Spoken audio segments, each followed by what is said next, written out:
सोनितपुर के चारिद्वार police ने 2 चोरों को किया गिरफ्तार, चोरी का सामान भी बरामद। चारिद्वार पुलिस ने अंचल के कई नामघर और धार्मिक अनुष्ठान से चोरी करने के आरोप में 2 आरोपियों को गिरफ्तार किया है। साथ ही चोरों के पास चोरी का सामान भी बरामद किया गया है।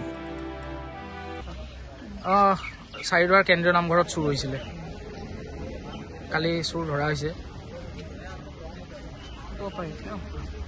আমাৰ চাৰিদ্বাৰ কেন্দ্ৰীয় নামঘৰতো যোৱা পৰহিদিনাখন তেনেকৈ চুৰ হোৱা বুলি গম পালোঁ আমি। অকল আমাৰ চাৰিদ্বাৰ বুলিয়ে নহয়, ওচৰৰ সকলো ধৰ্মানুষ্ঠানবিলাকত তেনেকৈ চুৰ হৈছে বুলি খবৰ পাই আছিলোঁ। যোৱা পৰহিদিনাখন আমাৰ 2টা মটৰে পানী মটৰ 2টাই চুৰ কৰি নিলে।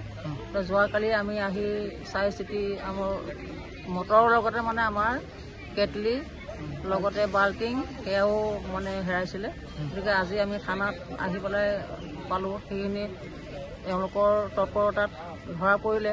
তেওঁলোকে বস্তুখিনি আমি পাইছোঁ আৰু হয়তো আমি কেইদিনমান দেৰি হ'ব, আমাৰ যিখিনি বস্তু আমি চমজাই ল'ব পাৰোঁ, সময় লাগিব।